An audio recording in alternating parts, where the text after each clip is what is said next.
Alright, who here has heard of Shodan? Put your hands up. Who here has logged on with at least, keep your hands up, who here has at least logged on with a free account? Okay, not many hands went down. Who has a paid account? Ooh, a lot of the hands went down. Who has actually done something with the paid account? Okay, we got a couple people. Good, that's what I was expecting, because what I'm going to do today is pretty much an introduction to Shodan, and then we'll talk about that. So first thing I want to do is thank our awesome sponsors. Without them, we wouldn't be doing this shindig today, so round of applause for them.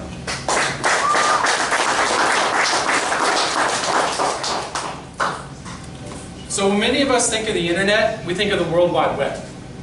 According to the data that's collected by John Matherly for Shodan, that's only a small fraction of the actual internet.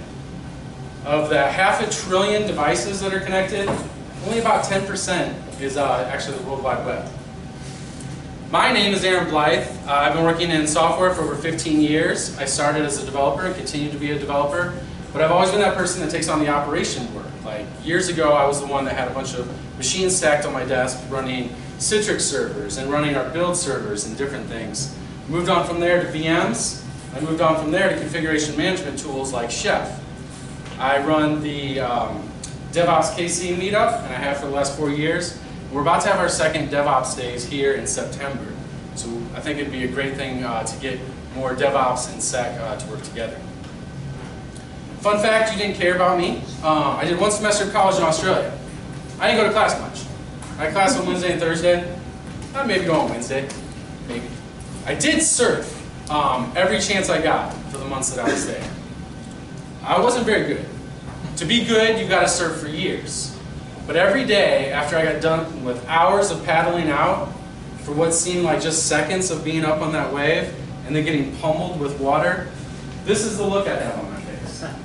This smile. I feel the same way about tech, and I feel the same way about security.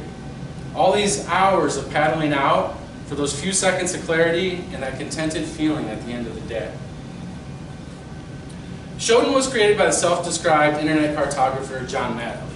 He conceived of this idea back in 2003, which blows my mind that that's now 14 years ago. He launched Shodan in 2009, and you can find him on Twitter under the handle Achillean. The easiest way to get started with Shodan is to just go to shodan.io. What Shodan does is to index the devices that are connected to the internet. So basically what we're working with is like Google for all the internet devices. Who here is familiar with Nmap? Quite a few of you. For those that aren't, it's that badass tool that Trinity used in her hacking session in The Matrix Reloaded. She actually uses it correctly in that movie to hack the power grid of the city to find a vulnerable SSH server.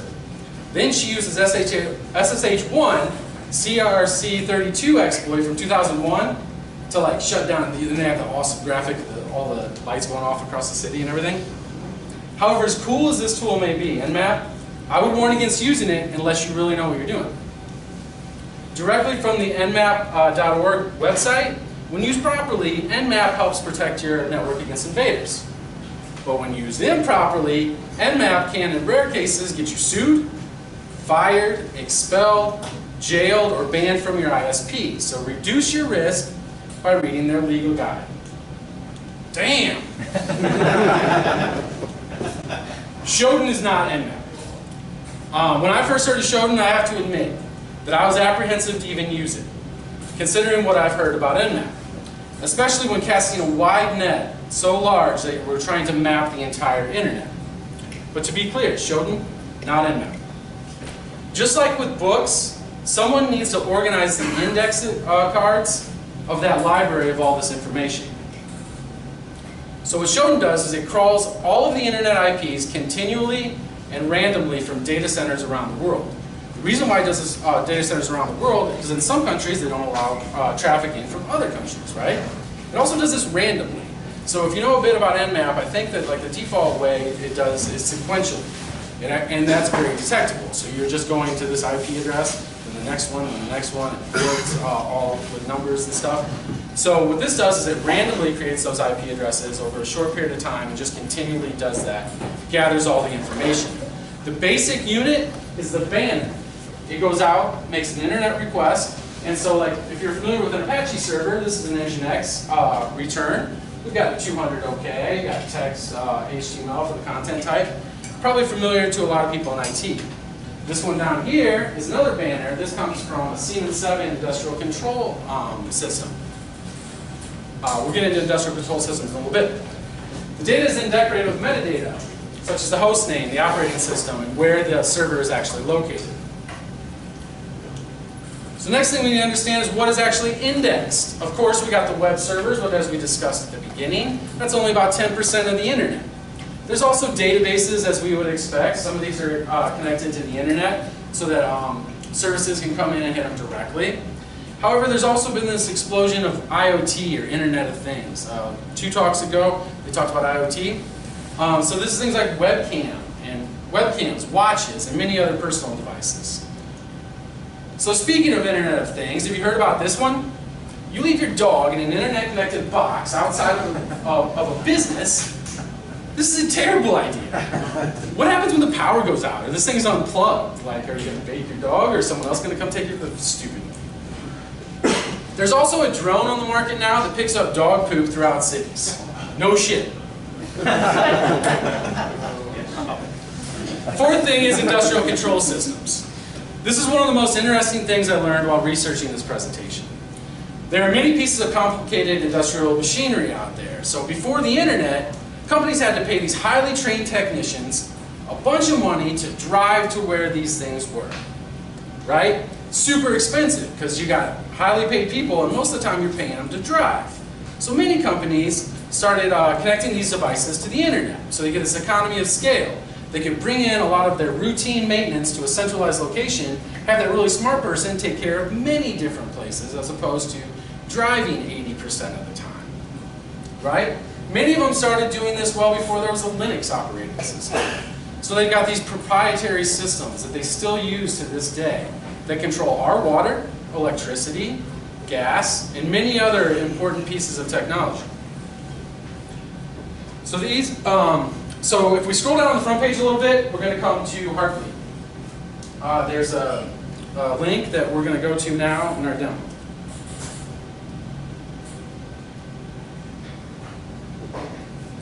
Okay, I got a Pac-Man over this thing. There we go. All right, so we already have Shodan. And if I scroll down, this is simply the front page, Shodan.io. I'm going to click on the sample report for Heartbleed. This is just a sample report. It was gathered in March 26, 2016. And at that time, it found that there's 237,000 devices that are vulnerable to Heartbleed. So let's take a look at what we can learn about those. The top country, the United States, followed by China. Top services is HTTPS. Top organization, this is interesting, is Amazon.com, which is a great company, but they have a bunch of servers that many of you are using. Negotiated HTTP versions, HTTP 1.1, which is pretty standard, nothing groundbreaking there. The top product is Apache Web Server. Top versions, I can only imagine that this relates to Apache Web Server. You see a lot of 2.2s, some 2.4s, and some really old versions.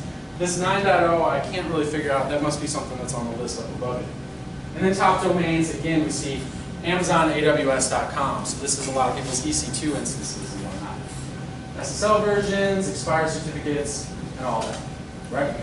So this is a great report, but it's about a year old. So let's actually click in on this. Someone remember that it's 237,000. Oh boy. Let's log in. Oh, sweet. I thought I was going to have to do the last best thing in front of you guys. That would be awesome. So we're under 100,000 as far as Shodan is concerned. Right? So that's a good thing. To use Shodan, I'm going to click on the United States. And what you're going to see is I've got vulnerability of Heartbleed. This is the identifier for it. Country of US. So now I'm only bringing back the ones that are in the United States. 23,000. And then I'm going to click on New York. And then I'm going to click on I'm going to replace New York with Kansas City.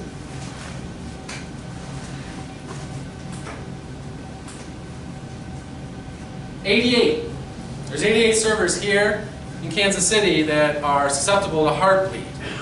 So take note of that. Can someone write that down at 88 so we remember that? I'm actually going to switch over again and use Overland Park.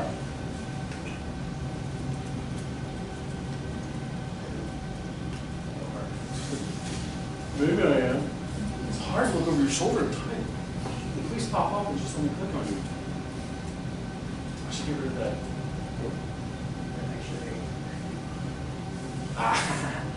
Do that. All right. In Overland Park, we've got 118. So we've got 88, 118. You guys remember that? Yeah. Andy, can you send me a text real quick? Yeah. What'd you say? Anything. Andy sent me a text earlier, and you guys heard it go.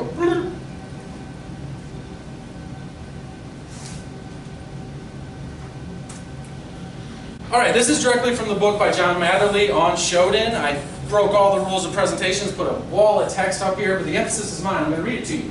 Note that for the test, the crawlers only grab a small overflow to confirm that the service is affected by Heartbleed, but it doesn't grab enough data to leak private keys. Now, if anybody of you guys were working in IT, around the time of Heartbleed, a lot of our tests were simply, let's check the OpenSSL version, let's check the OS version and stuff. This is actually not that. This is what I expected it to be, is, oh, this is this OpenSSL version, so this is actually, you're susceptible to Heartbleed, and it's telling you. So when I started researching this presentation, the number in Kansas City was 145. What did we say it was? 88? It was 195 in Overland Park. What did we say that was? 118? I'd like to think that I had a hand in bringing that number down because I know people that work at some of these companies, and while I was researching this, I reached out to them, talked to their security people, and let them know that they had the list, and we got reports generated, and I think that they've actually started working on that. No consulting fees, anything, just it's the right thing to do. The next killer feature is maps. You only get this in the paid version. Based on the time I have, we're not going to go into this because this does take a little bit to render, and I'm not sure about the Wi-Fi here. But it is pretty cool. I think this is a map that I grabbed of Heartbleed or whatever, so you can see where there's still quite a few servers out there that are susceptible to Heartbleed. The query language, which I was clicking through, you can just type it in, right? It looks similar to other query languages that you're probably familiar with, right? If you use the advanced features in Google, or if you've ever used Solar or Elasticsearch, what you do is you got a search string, and then you got name value pairs. You don't put any spaces in between them, so I got city, San Francisco, I got it in quotes because it's 2 words. John Matherly seems fine with this being technical, so do I. I think that technical people should use this. But as you saw, the UI makes this pretty easy, so like people can find out if your stuff is exposed. Some of you may be aware that Krebs On Security was attacked last fall. This was a DDoS, or Distributed Denial of Server attack. It was executed for many Internet of Things, mostly DVRs that had default, weak, or hard-coded passwords. Krebs reports that the source code for this botnet was released. The problem is there's likely just as many devices that are connected with weak passwords. So, you guys want to see IoT?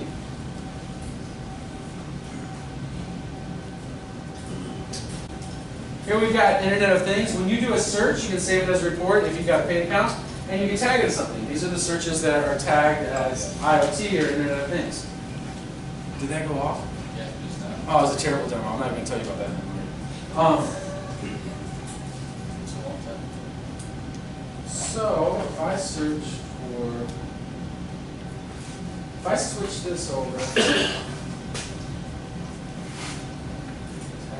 that's so tiny. I can't even read it up here, so I know you can. Tag DVR.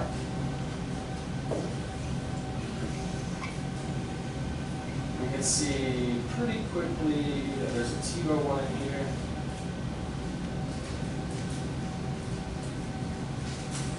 That here's quite a few TiVo devices that are connected directly to the internet. A lot of times people want to access those from outside their house or whatever. That's the kind of stuff that you can find there. More recently, in March of this year, there was the Vault 7 Wikileaks release, which detailed how the CIA performs electronic surveillance and cyber warfare. In these documents, it was made ever more obvious that Telnet is on by default on Cisco switches, to the tune of 300 plus different models. So by sending some malformed CMP, or Cluster Management Protocol arbitrary code, once that's executed, you can obtain full control of the machine. Cisco's response? Shut off Telnet. Obviously, right? When I did a Shodan search of this, I found 30,000 devices when I just put in the word Cisco. So this acts as a search string, and then port 23. But when I do a product of Cisco with port 23, I've got 121,000 different devices. So this is definitely something that for your clients or for your business or whatever you want to check out. Make sure that you've got this shut off. Like I said earlier, the banner, this is saying that pretty much Telnet is running. Because it hit port 23, and what it got back was, let's do this, let's log in. Just in general, there are 3.7 million devices out there on the internet that have the Telnet port open to the internet. Seriously, use SSH on all devices and shut off Telnet and close the 23 port. So in the talks that I've seen, John Matherly explains that the original intent was for market research. Makes a lot of sense, right? The idea was that hardware manufacturers like Cisco, HP, would want to see how many devices they have out there in the world that are connected to the internet, right? And see what some basic configuration was so that they could contact their customers, right? Because Cisco obviously contacted you all when Vault 7 happened, right? They should. They absolutely should, and they should use this information to do that. Shodan also grabs an image from the device in the cases that warrant it. This could be a totally bad idea on my part, but I'm going to YOLO click this and let's see what happens, right? This is the image search inside of Shodan. The query is for HTTP, so what we're most likely going to see is webcams, which we see a lot of. What Shodan does is when it does that crawl and it hits your device, is it grabs quick screen capture, right? So we can see into whatever it is. When you scroll through these, quite a few of them, I haven't seen that trees one before, quite a few of them are parking lots and security cams, things like that. Let's change HTTP instead to Windows and see what we get. What do you think we get? We can get Windows, right? There's a window right there. There's a window over there. Window, there's a window. I think what we actually wanted to search for was remote desktop.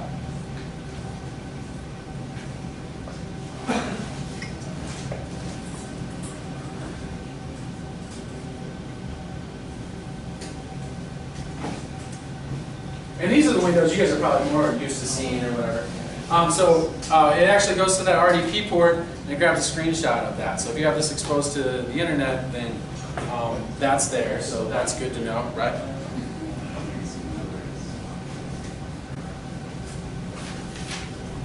Limitations of the free version. You can go no more than 5 pages deep from any search, and you get no maps. The cost for an individual for a lifetime subscription is $49. Do it. I know that some of you have told me you hit the Black Friday deal last year for like $5 or whatever. $49 is still a deal. This is a very good security tool that you should bring in. Enterprise access would allow you to download, stream, and have a monthly hard drive driven up to your company. This would also mean unlimited API access to all of your organizations. I don't know how much that costs because I just have the individual license. Like I said at the beginning, don't necessarily work in security. I just really like security. Shodan's marketing material also boasts that it already is used at 56 of the Fortune 100 companies and over 1,000 universities. So you're probably asking yourself, whoa, this tool, right? Is my device on Shodan? Currently, the answer is likely no. only if your device is directly connected to the internet. So possibly your modem or your router will show up depending on the settings at many different levels of networking. But even then, it kind of depends on how your ISP is set up, so you may not be exposed. The reason for this is we use local networking quite a bit inside of IPv4, but when IPv6 continues to ramp up and we've got unique device addresses, we may be having quite a bit more direct connect and a little bit less of that home networking type of stuff. If you want to check, there's a website to do that. It's iotscanner.bulgard.com/search. It has the option to dig down. Man, it totally didn't work.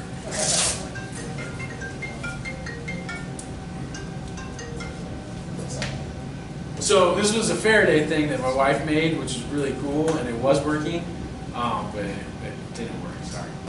Okay. You can do a deep scan on this. I did not want to invite this crawler into my home network, so I decided not to do that. That's a personal decision for you guys. This is not directly connected to Shodan in that like Shodan owns it. This is just someone doing a service of some kind. I don't know. It wasn't for me. There's also a browser plugin. This allows you to check the public configuration of the site that you're currently browsing to. From the website for this conference, I can see that the host machine has these ports open. A lot of the websites I went to had 80 and 443. This one also has SSH and mail and a few other things, which was a bit more than I saw on other websites, so something to look at.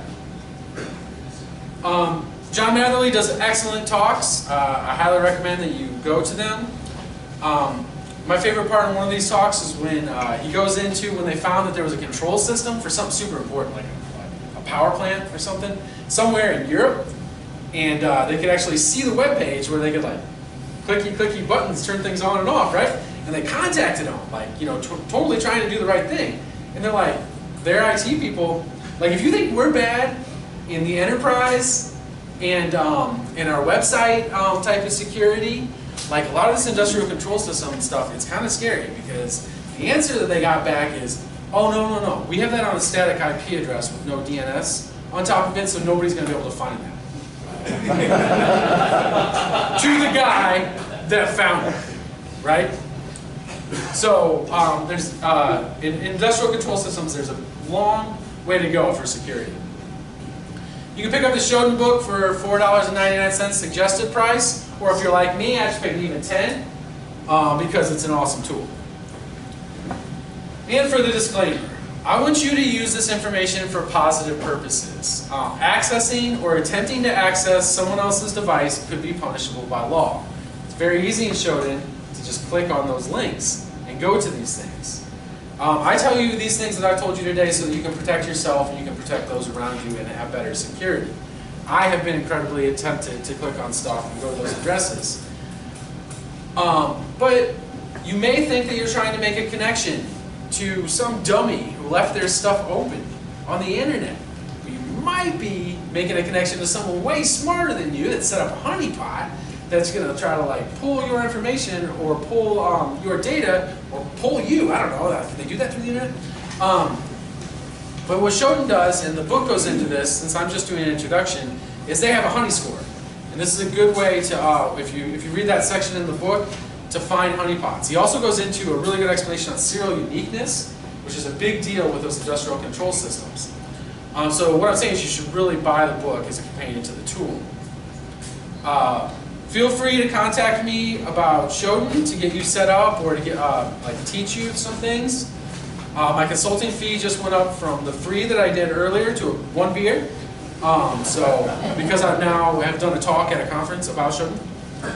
Oh yeah, and definitely help this conference get better. Give them feedback throughout the day. Give them feedback on my talk or the conference or anything else. And help me get better. If you go to aaronblythe.org, that's my website. This presentation, both the slides and the video will be posted as a link on there. I do have to run to my daughter's dance recital, but I'm going to be back this afternoon and hope to make it to the party tonight. And this is the part where I'm supposed to check that text message, which actually came in. So I did not sell you on my Faraday bag. I don't know. We're going to keep working on the design, and I'll get back to you on that. But I did hold it off for, I don't know, like 5 months or something. It was a while. Yeah. All right. That's all I got.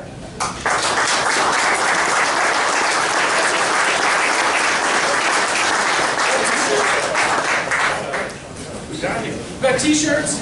Come on. Oh. All right, Aaron, thank you for that great talk on Shodan. We're going to break for lunch. We're going to wrap up lunch about 1:15. So be back for the next talk at 1:15. Thank you. Good talk.